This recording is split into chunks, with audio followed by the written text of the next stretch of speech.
गृहमन्त्री सुदन गुरुङले राजीनामा दिनुमा यी नयाँ बनाउँदो श्रम संस्कृति पार्टीको अध्यक्ष हर्क साम्पाङ र राजावादी पार्टीको ज्ञानेन्द्र साईको पनि ठुलो मुख्य भूमिका छ। हर्क साम्पाङलाई जेन्जी आन्दोलनमा सुदन गुरुङले प्रधानमन्त्री नबनाइदिएको जोग, ज्ञानेन्द्र साईलाई राजा आउने ठुलो धोको थियो, राजा यही बेलामा ल्याउनुपर्छ भनेर धमिलो पानीमा माछा मार्दै थियो ज्ञानेन्द्र साई, विष हाल्दै थियो। त्यतिखेर सुदन गुरुङले समर्थन गरे भए राजा आउँथ्यो पनि होला, तर सुदन गुरुङले त्यो गरेन।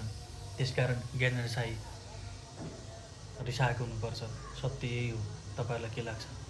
अनि यी व्यक्तिहरूको कुराहरू सुनेर, अर्थात् यी 12 भाइ, यो रवि लामिछानेले भने जस्तो 12 भाइ मिडियाहरूले भएको नभएको कुराहरू पहिला कुराहरूलाई निकालेर लेखेको समाचारकै आधारमा सुदन गुरुङले राजीनामा दिनुपर्ने। सुदन गुरुङलाई तपाईँले चिन्नु भएन। सुदन गुरुङले जेन्जी आन्दोलनमा खेलेको भूमिका चानचुने थियो। तपाईँहरूलाई हाइज्याक भयो भन्न सजिलो छ, तपाईँलाई आरोप प्रत्यारोप गर्न सजिलो छ, किनकि तपाईँहरूलाई मन्त्री बन्नु थियो, प्रधानमन्त्री तपाईँहरू बन्नु भएन। त्यसकारण तपाईँले आलोचना गर्नु स्वाभाविक थियो। राजा औ देश बचाऊ भन्ने मुद्दा थियो। त्यो बेलामा तपाईँहरूलाई राजा ल्याउनु धोको थियो, राजा आएन। तपाईँले त विरोध गरिहाल्नुहुन्छ नि। तपाईँहरू त विरोधी हो। तपाईँहरू त एउटा आफ्नो पक्षमा माहौल बन्यो भने राम्रो, आफ्नो पक्षमा माहौल आएन भने अनि देशद्रोही, राष्ट्रघाती, विदेशबाट परिचालित। उदाहरणको लागि हर्क साम्पाङलाई उपसभामुख दिँदाखेरि वाउ, अनि त्यसपछि ज्ञानेन्द्र साईलाई नदिने बित्तिकै देशद्रोही भन्ने आरोप लाग्यो। यो भन्नु हुँदैन। अनि यो मिडियाहरू के भएको? तपाईँहरूको के तपाईँहरू न्यायाधीश हो? तपाईँहरूको यो मिडिया, नेपालको मिडिया यदि यस्तै ढङ्गमा जाने हो भने तपाईँहरूले कुनै न्युजै छाप्न नपाउने बनाउनुपर्छ। सत्य, तथ्य, निष्पक्ष समाचार ल्याउनु पर्यो। त्यो कुरा मान्छ जनताले। अबको जनता लाटो छैन। तपाईँहरूको त्यो फेसबुकको त्यो तपाईँहरूको त्यो ठुलो फलोवर्सहरू होला, त्यो कुरा होला तपाईँहरूको, तर तपाईँहरूको मिडिया कसैले पनि हेर्नेवाला छैन। सही र सत्य कुराहरू आम नेपाली जनताले बुझ्नुपर्छ। बुझिसकेका छन् धेरै जनताले। त्यो कुराहरू बुझ्नुहोस्। अनि अर्को कुरा, रवि लामिछाने, बालेन शाह, तपाईँहरू 2/3 लगभग सरकार भएर प्रधानमन्त्री हुनुहुन्छ अनि सभापति हुनुहुन्छ। तपाईँहरू किन खुट्टा कमाएको? त्यही 2-4 जना चाहिँ तपाईँको प्रतिपक्षी दलको नेताले फेसबुकमा स्टार लेख्ने बित्तिकै अनि 2-4वटा चाहिँ 12 भाइ पत्रकारले चाहिँ मिडियामा लेख्ने बित्तिकै सुदन गुरुङलाई तपाईँले राजीनामा दिन लाउनु भयो। तपाईँले बिर्सिनु भयो सुदन गुरुङको भूमिका के थियो, योगदान के थियो।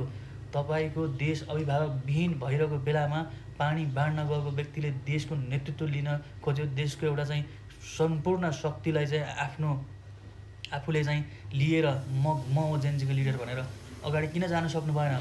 हर्क साम्पाङ कहाँ हुनुहुन्थ्यो? ज्ञानेन्द्र साई कहाँ हुनुहुन्थ्यो? बालेन शाह पनि कहाँ हुनुहुन्थ्यो? रवि त जेलमा हुनुहुन्थ्यो, त्यो थाहा छ।